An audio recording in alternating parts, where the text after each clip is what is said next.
So the school life really was a bit of a prison, because most of us would not actually venture out into the surrounding areas. If you went to the local shops, you constantly got chased, money got taken off you, you got beaten up. There was probably about 30 or 40 sort of South Asian or black children in that school. And I think the first year was kind of trying to get know people, and it took 6 months or a year before people sort of started actually openly talking about what it was like and living or going to the school, and the life in school and outside the school. And as I think people made friends, and certainly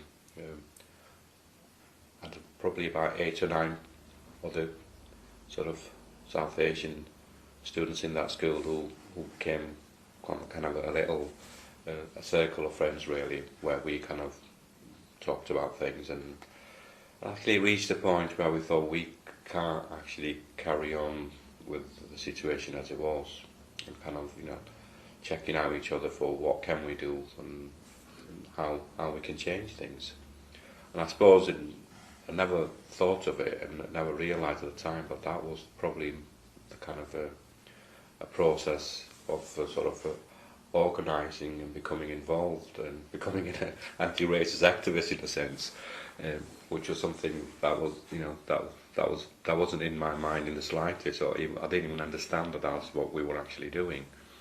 But that process, was exactly that in a sense. And we actually devised strategies and sort of 3 or 4 identified to actually, find a martial arts instructor who would sort of give us sort of speedy lessons and kind of avoid the sort of normal protocols, as we would learn about what was necessary for us to actually defend ourselves. There were other people who actually regularly brought weapons in their bags, and it became a kind of a thing that we would defend ourselves and not be beaten up every day. So by the end of the first year, there was a 8 to 10 of us who kind of were very focused in terms of trying to survive and organise on those bases. And the actual schooling somewhat went out the window to a degree, I think. And it's ironic that that particular group of people actually never were successful academically, even after leaving school, with I think 1 or 2 exceptions who had to then maybe do extra work after leaving school to kind of catch up with things. We had dinner times, or kind of, we would actually have martial arts classes in the surrounding woods, where these 3 or 4 people who were the regular attendants would come back and actually teach us what they'd actually learned. So it was quite an interesting process. And by the time we were actually sort of coming towards the age of 15, there was a particular gang of a group of people outside the actual school who were the main culprits actually, in terms of actually taking the money off us, bullying, calling us names. And Friday afternoons most Friday afternoons were particularly sort of end of term or holiday, last day of holiday, were the sort of very common packy bashing days, and most South Asian students actually didn't actually go to school on that day. I think what maybe inspired us to change a little bit was that there was a particular English teacher. I mean, the whole school teachers were actually aware of what was going on, but I think it was an environment where I think people wouldn't go out of way to do anything, and also I think there was probably an acceptance, well, that's the way things are, it's nothing all that unusual. And he was actually quite, for his time, I think, fairly radical.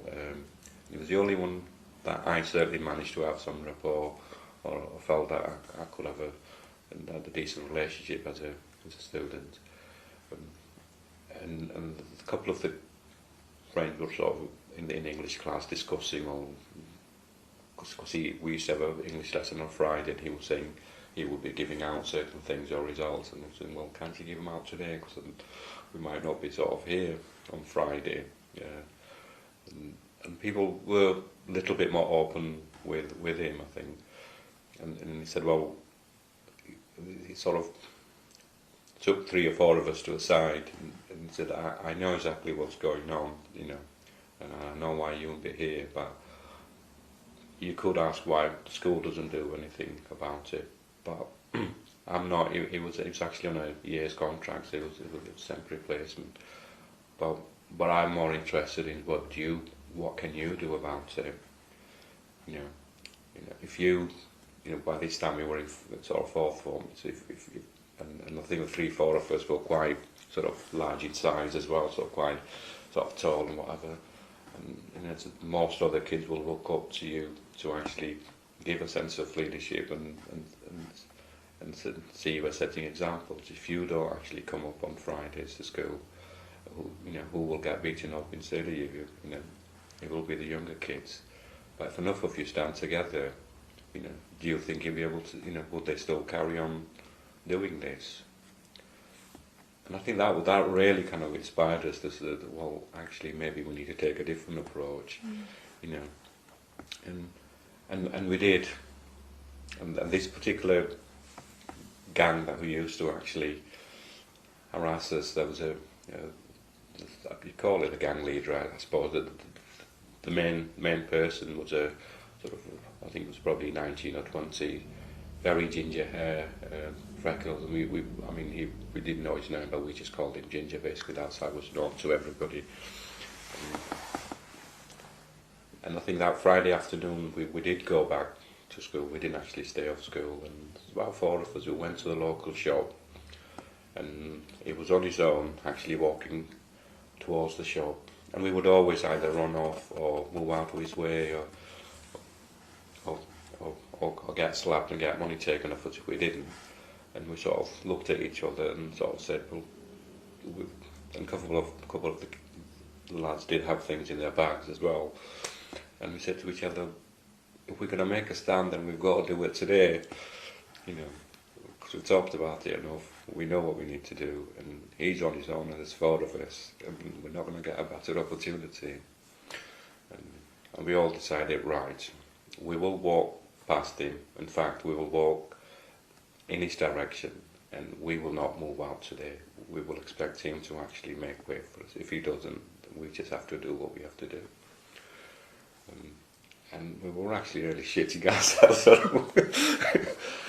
as we started walking towards him, and you could see, you know, sort of his eye contact, and you could see on his face, why aren't the bastards running off or moving, you know, why are they walking this way? We kind of reached a point where we were literally about a yard away from him, and he stopped, and we stopped, and he did say, you know, get at me where your fucking pack is. And we looked at each other and said, we're not going anywhere. If you want to walk either through us or you can walk around us, it's your choice today. And he stood there and stared at us really frighteningly, and we just somehow I think we managed to look menacing enough as ourselves as well, despite how we were feeling. And he did. After about minutes there, he walked around us and actually sort of, you know, head down and just walked off. And that was the most liberating experience, I think, and something which I will never ever forget. That was